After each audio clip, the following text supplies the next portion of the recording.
श्री स्वामी समर्थ. नमस्कार सर्वांना. तुम्हा सर्वांचं आपल्या योगेश्वर कृपा या यूट्यूब चॅनेलवर सहर्ष स्वागत आहे. उद्या आहे श्रावण महिन्यातील दुसरा सोमवार. तर उद्या शिवमुठ कोणती आहे, काय वाहावे, चला तर मग आपण ह्या व्हिडिओमध्ये पाहूया. श्रावणाचा दुसरा सोमवार आणि यावेळी शिवमुठीत काय तीळ, पण एक प्रश्न अनेकांना पडतो. शिवमुठीत नेमके कोणते तीळ व्हायचे? काळे तीळ की पांढरे तीळ की लाल तीळ? या तीनही तिळांना धार्मिक परंपरेत वेगवेगळे असे महत्त्व सांगितलेले आहे. कोणतं तीळ कशासाठी अर्पण करतात? शिवलिंगावर तीळ नेमके कसे व्हायचे? शिवमूठ योग्य पद्धतीने कशी करायची आणि कोणता मंत्र म्हणायचा? चला तर मग आपण श्रावणाच्या दुसऱ्या सोमवारची तिळाची शिवमूठ अगदी सोप्या पद्धतीने आता आपण जाणून घेऊया. आता शिवमूठ कोणती तीळ वाहावेत? पहिले काळे तीळ. धार्मिक परंपरेत काळे तीळ शनी, पितृस्मरण आणि नकारात्मकता दूर करण्यासाठी जोडले जातात. काळे तीळ शिवलिंगावर अर्पण केल्याने अडथळे, नकारात्मकता आणि अस्वस्थता, मानसिक अस्वस्थता दूर होण्यासाठी प्रार्थना केली जाते. शनीशी संबंधित त्रास कमी होतो. तशाच प्रकारे धार्मिक मान्यता असल्याचं सांगितलं जातं. आता काळे तीळ नेमके कशासाठी अर्पण करावेत? तर अडथळे दूर व्हावेत, नकारात्मक विचार कमी व्हावेत, शनी संबंधित त्रासापासून संरक्षण मिळावं, पितरांचे स्मरण करून त्यांच्या शांतीसाठी प्रार्थना करण्यासाठी काळे तीळ शिवलिंगावर वाहिले जातात. तिळाची शिवमूठ वाहताना नेहमी ओम नमः शिवाय या शिवपंचाक्षरी मंत्राचा आपण आवर्जून जप करावा. या व्यतिरिक्त आपण ओम त्र्यंबकम यजामहे सुगंधिम पुष्टिवर्धनम उर्वारुकमिव बंधनान मृत्युन्मोक्षी यमामृतम या मंत्राचा महामृत्युंजय मंत्राचा तुम्ही जाप करू शकतात. दुसरे पांढरे तीळ शुद्धता, सात्विकता आणि शांततेचं प्रतीक मानले जातात. पांढरे तीळ भगवान शिवाला अर्पण करून घरात शांतता, सुख, समाधान आणि सकारात्मकता राहावी अशी प्रार्थना केली जाते. आता पांढरे तीळ शिवलिंगावर कशासाठी वाहावेत? काय घडतं यामुळे नेमकी? चला तर मग मनशांतीसाठी पांढरे तीळ शिवलिंगावर अर्पण केले जातात. घरातील वातावरण प्रसन्न आणि कौटुंबिक सौख्यासाठी आणि आध्यात्मिक प्रगतीसाठी आपण शिवलिंगावर पांढऱ्या तिळाची शिवमूठ व्हायची आहे असं सांगितलं जातं. आणि ही शिवमूठ वाहताना आपल्याला ओम नमः शिवाय या शिव पंचाक्षरी मंत्राचा जप करायचा आहे. तसेच तुम्ही हा मंत्र 108 वेळा केला तर तुम्हाला याचं शुभ फळ चांगले मिळेल. त्यानंतर तिसरा आहे लाल तीळ. लाल तीळ काही प्रादेशिक परंपरामध्ये शक्ती, उत्साह, मंगळ भावनेशी जोडलेले जातात. मात्र शिवमुठीच्या परंपरेत कोणते तीळ वापरायचे हे घराणं, प्रदेश आणि स्थानिक प्रथेनुसार बदलू शकतात. म्हणून आपल्या प्रथेनुसार आपल्याला शिवलिंगावर तिळाची शिवमूठ वाहताना, लाल तिळाची शिवमूठ अर्पण करताना कार्यसिद्धी, धैर्य, ऊर्जा आणि इच्छापूर्तीसाठी भगवान महादेवाकडे प्रार्थना करायची आहे. यामुळे काय घडतं तर अर्पण करताना धैर्य आणि आत्मविश्वास वाढवण्यासाठी, कार्यात यश मिळावं यासाठी, तसेच संकटांना सामोरं जाण्याचं बळ मिळावं म्हणून, तसेच सोबतच मनोकामना पूर्ण होण्यासाठी सुद्धा आपल्याला लाल तिळाची शिवमूठ शिवलिंगावर वाहावी लागते किंवा वाहिली जाते. ही शिवमूठ वाहताना सुद्धा तुम्हाला हाच मंत्र म्हणायचा आहे, ओम नमः शिवाय. तसेच तुम्हाला हा मंत्र 108 वेळा म्हणा. आता श्रावणातील सोमवारच्या दिवशी शिवमूठ नेमकी कशी वाहावी यासंबंधी संपूर्ण माहिती आपण पाहिली. तसेच श्रावणातील सोमवारच्या दिवशी स्नान करून स्वच्छ वस्त्र परिधान करावे. शिवमंदिरात किंवा घरी शिवलिंगावर तुम्हाला पूजा करावी लागेल. सर्वप्रथम शिवलिंगावर स्वच्छ पाणी अर्पण करावं. भगवान महादेवांना दुधाने किंवा पंचामृताने अभिषेक करावं. तसेच उपलब्ध परंपरेनुसार आपण वस्तू अर्पण करू शकता. प्रत्येकाच्या अवलंबावर आपण आपापल्या गरजानुसार आपण कोणतीही वस्तू शिवाला अर्पण करू शकता. तसेच तीळ हातात घेऊन मूठ बांधून भगवान शिवाचं स्मरण करावं. मनात आपली प्रार्थना करून तीळ शिवलिंगावर किंवा शिवपिंडीच्या पायथ्याशी अर्पण करावे. आपल्याला आपल्या भागातील परंपरेनुसार आपण ही शिवामूठ वाहू शकता. मंदिरातील स्थानिक पूजा विधी जसं सांगितलं जातो तोच प्राधान्य पाळावा.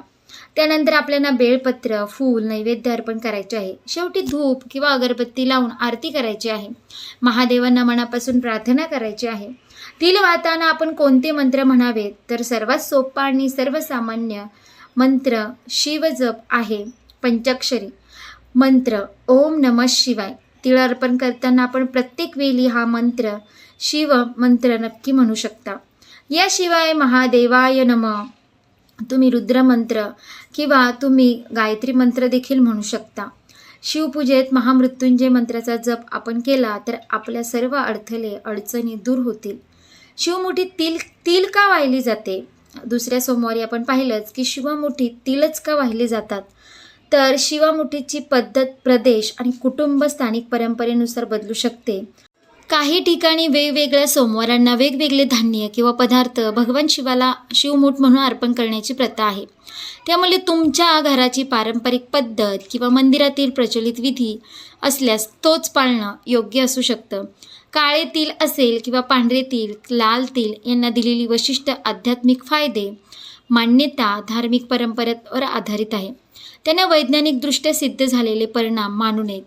आपली श्रद्धा महत्त्वाची आहे आणि भगवान महादेवांवर विश्वास ठेवणंही तितकंच गरजेचं आहे. मग श्रावणाच्या दुसऱ्या सोमवारी शिवमूठ कोणते आहे आणि कोणते तीळ नेमके वाहावेत या संदर्भात संपूर्ण माहिती तुम्हाला मिळाली असेल. आता आपल्याजवळ जर काळे तीळ असतील तर तुम्ही काळे तीळ नक्की सोमवारी वाहा. सर्वात महत्त्वाचं म्हणजे उद्याच्या दिवशी 1.5 तासाचा काळ हा राहुकाळ असणार आहे आणि राहुकाळ हा अशुभ मानला जातो. या राहुकाळात आपण श्रावण सोमवारची पूजा ही केली जात नाही आणि म्हणून कोणता 1.5 तास हा राहुकाळ असणार आहे, तसेच पूजा करण्यासाठी कोणता शुभ मुहूर्त असणार आहे, या दिवशी काय करावे आणि काय करू नये, तसेच एकादशी आणि श्रावण सोमवार एकत्र असल्यामुळे अगोदर एकादशीची पूजा करावी की श्रावण सोमवारची पूजा करावी याबद्दलची माहिती देखील आपण आता पाहूया. आपण पाहिलंच की प्रत्येक दिवशी एक विशिष्ट काळ हा राहुकाळ असतो आणि हा काळ अशुभ मानला जातो. जर आपण या राहुकाळात श्रावण सोमवारची पूजा केली तर त्या पूजेचे आपल्याला कोणताही फळ प्राप्त होत नाही. या उलट त्याचे वाईट परिणाम जे आहे ते आपल्याला भोगावेच लागतात. त्यामुळे पूजा ही ती सफल होत नाही. त्यामुळे आपल्याला पूजा ही वेळेतच करायला हवी. सोमवारी प्रत्येक स्त्री भक्तिभावाने महादेवाची पूजा करत असते, शिवमूठ वाहत असते. म्हणून आपल्याकडूनही एक चूक तर अजिबात होता कामा नये. प्रत्येक सोमवारी व्रत करून भगवान महादेवांना शिवमूठ वाहण्याची प्रथा आहे. श्रावण महिन्यामध्ये प्रत्येक सोमवारी व्रत करून भगवान महादेवांना शिवमूठ वाहण्याची प्रथा आहे. प्रत्येक सोमवारी एक विशिष्ट प्रकारचं धान्य हे शिवलिंगावर शिवमूठ म्हणून वाहिले जाते. तर दुसऱ्या श्रावण सोमवारी तिळाची शिवमूठ व्हायची आहे. तर तिळाची शिवमूठ आहे, मग तीळ कोणते वापरावे, पांढरे तीळ की काळे तीळ, हे देखील आपण या व्हिडिओमध्ये पाहिले. महादेवाला कर्पूर गौर असे म्हणतात कारण शिवाचा रंग कापुरासारखा पांढरा आहे. पांढरा रंग जेव्हा आपण पाहतो तेव्हा आपल्या मनाला शांतता मिळते आणि म्हणून पांढऱ्या रंगाचे तीळ शिवमूठ म्हणून या दिवशी तुम्ही वाहू शकता. तसेच तीळ हे दारिद्र्यनाशक मानले जातात. तिळाचे शिवमूठ भक्तिभावाने वाहिल्याने आपल्या घरातील दरिद्रता आणि गरिबी ही दूर होत असते. आता आपण जाणून घेऊया की उद्या श्रावण सोमवारची पूजा कोणत्या 2 तासाच्या राहुकाळामध्ये करायची नाही. तर वैदिक शास्त्रानुसार राहुकाळ हे एक छायाग्रह मानला गेला आहे. आपण दररोज 90 मिनिटांचा राहुकाळ येतो. प्रत्येक दिवशी राहुकाळ हा वेगवेगळ्या वेळी असतो आणि या राहुकाळामध्ये नकारात्मक शक्तीचा प्रभाव हा खूप जास्त असतो. या काळात केलेली कोणतीही पूजा, शुभ कार्य, उपाय जर आपण केले तर याच कोणतेही फळ जे आहे ते आपल्याला मिळत नाही. या उलट त्याचे वाईट विपरीत असे परिणाम आपल्याला भोगावे लागत असतात. म्हणून राहुकाळ हा अशुभ समजला जातो. त्यामुळे राहुकाळ जो असतो ना, तो एक छायाग्रह असतो. तो भ्रम आणि विघ्न निर्माण करत असतो. म्हणून आपण केलेल्या पूजेचं फळ आपल्याला मिळत नाही. उद्या श्रावण सोमवारचा हा दुसरा सोमवार आहे. तर आपल्याला एक उपाय करायचा आहे. तो उपाय असा की लाल मसूर डाळ आणि गूळ शिवलिंगावरती अर्पण केला तर आपल्या कर्जातून आपल्याला मुक्तता मिळते. तसेच आर्थिक समस्या ज्या आहेत ना त्या दूर होतात. म्हणून हा एक उपाय जो तुम्ही उद्या श्रावण सोमवारी करू शकता. त्याचबरोबर उद्या दुसऱ्या सोमवारची शिवमूठ तीळ आहे, तर या दिवशी तुम्ही तिळाचे देखील एक अत्यंत प्रभावी उपाय करू शकता. जुन्या आजारातून मुक्ती हवी असेल, शनिदोषाचे निवारण होण्यासाठी, तसेच आपल्या आयुष्यातील समस्या कमी होण्यासाठी या दिवशी तुम्ही शिवलिंगावरती काळे तीळ तर अर्पण करायचे आहेत. कारण भगवान महादेव हे पितरांचे देवता मानले जातात. काळे तीळ हे आपल्याला पितरांना समर्पित असतात आणि म्हणून या दिवशी काळे तीळ आपण भक्तिभावाने शिवलिंगावर अर्पण करायचे आहे. आजारातून मुक्त आपल्याला व्हावे असे वाटत असेल तर तुम्ही उद्या महादेवाला, शिवलिंगाला तुम्ही काळे तीळ नक्की वाहा.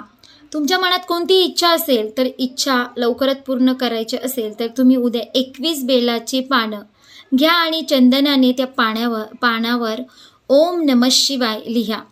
यामुळे तुम्हाला तुमची कोणतीही इच्छा पूर्ण होईल.